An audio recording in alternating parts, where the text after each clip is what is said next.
Bonjour peuple béni de l'Éternel, que le Seigneur nous accorde sa paix ce matin. Nous célébrons et exaltons notre Dieu pour sa fidélité.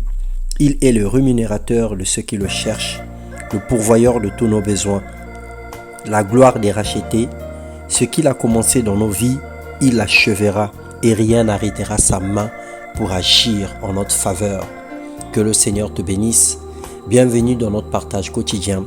Ce matin, nous allons partager la parole de Dieu sous le thème « Prier en faveur d'eux » qui n'est autre que l'intercession.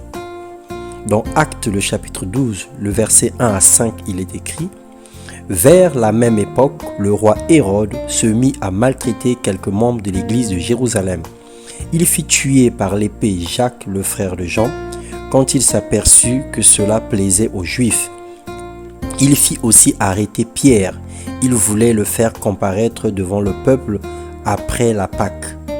Pierre était donc sous bonne garde dans la prison, mais l'Église priait ardemment Dieu en sa faveur. Mon frère, ma soeur, très souvent, c'est l'homme ou la femme en général qui crie vers Dieu. C'est l'homme qui implore Dieu pour un secours ou qui lui fait des instances prières pour lui demander une situation ou pour lui demander d'intervenir dans sa vie. Mais ici, à deux reprises, nous voyons dans la parole de Dieu que Dieu également aussi a eu besoin de l'homme. Dieu a eu besoin de toi, Dieu a eu besoin de moi. Et Dieu nous parle encore aujourd'hui. Dans Ézéchiel 22, le verset 30, la Bible dit que notre Dieu cherche un homme pour se tenir à la brèche. Il veut qu'un homme se lève et prie en faveur des autres. Et dans Jean 4, le verset 23, la Bible dit que notre Dieu cherche les vrais adorateurs, ceux qui vont l'adorer en esprit et en vérité. Prier en faveur des autres, c'est répondre à l'appel de Dieu. C'est servir Dieu et faire du bien dont le retour est toujours garanti. Celui qui prie pour les autres réserve sa propre bénédiction et accumule les points de grâce et de longévité. Le simple fait de prier pour les autres, tu garantis ton propre avenir. Parce qu'il est écrit dans la parole de Dieu que celui qui bénit Israël sera béni. Et on ne peut que moissonner ce qu'on aura sémé.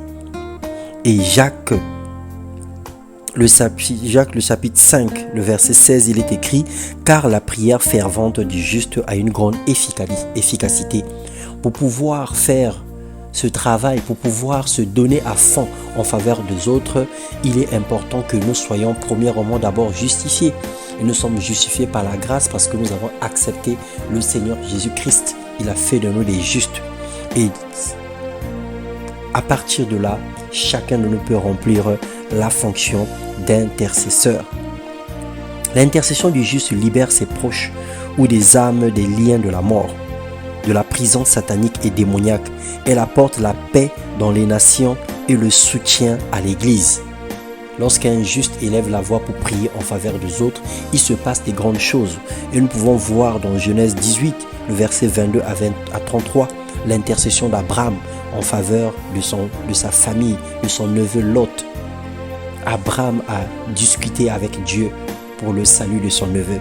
Et aujourd'hui, toi tu es Abraham de ta famille, tu es Abraham de ton église, tu es Abraham de ta nation, tu es Abraham de la ville où tu te trouves. Ta prière jouera un rôle important pour la délivrance des âmes qui sont en captivité. L'Église aujourd'hui a besoin d'une génération des hommes et des femmes dont le feu de la prière brûle en eux.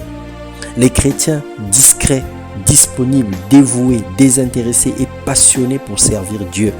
Le Seigneur a besoin de toi, le Seigneur a besoin de moi. Le Seigneur a besoin que tu lui donnes tous les jours 10 minutes ou plus dans sa présence pour prier pour une personne qui est en difficulté, pour recommander une vie qui est en péril, pour prier pour le salut d'une personne qui est perdue. Sortons des critiques, sortons des moqueries de tous les jours. Faisons l'œuvre des intercesseurs. Prions en faveur des autres. Il y a tellement de morts précoces, il y a tellement de morts subites au milieu des enfants de Dieu, au milieu de l'Église. Parce que simplement, il y a peu de gens qui se lèvent, qui se tiennent à la brèche pour prier en faveur des autres. nous critiquons les hommes de Dieu, nous nous moquons des pasteurs, nous postons des actions honteuses et négatives des hommes de Dieu. Mais combien de minutes prenons-nous dans la prière pour prier en faveur d'eux? N'ignorez pas qu'ils sont des humains, n'ignorez pas qu'ils sont des hommes. Après avoir accepté de servir le Seigneur, d'abandonner tout ce qu'ils ont comme responsabilité pour pouvoir se tenir à la brèche, pour pouvoir servir le peuple, pour pouvoir être à la bergerie, c'est une chose difficile, c'est un combat perpétuel avec le diable. Alors si ces hommes ne sont pas soutenus par la prière, ils vont être fatigués. Ils vont se relâcher un jour. Et nous pouvons nous inspirer de l'histoire de Moïse. Moïse qui était la bouche de Dieu, qui était l'ami de Dieu. Mais Moïse s'est retrouvé dans une situation où il a fallu Hur et Aaron pour lui soutenir les mains. Parce qu'il était en prière, il était en train d'intercéder lorsque Josué combattait.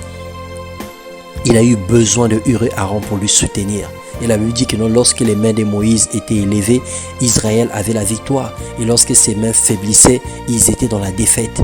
Alors bien-aimé, tu as besoin de soutenir une personne. Autant que tu as besoin du soutien, tu as également besoin de soutenir les autres. Et en soutenant les autres, le Seigneur lui aussi enverra les anges, enverra des personnes qui vont aussi prier en ta faveur.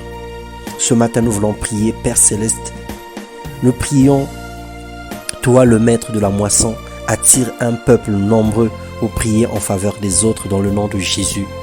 Je prie Seigneur pour toutes les personnes qui reçoivent ce message, pour toutes les personnes qui nous écoutent ce matin. Seigneur, que ta grâce se repose dans le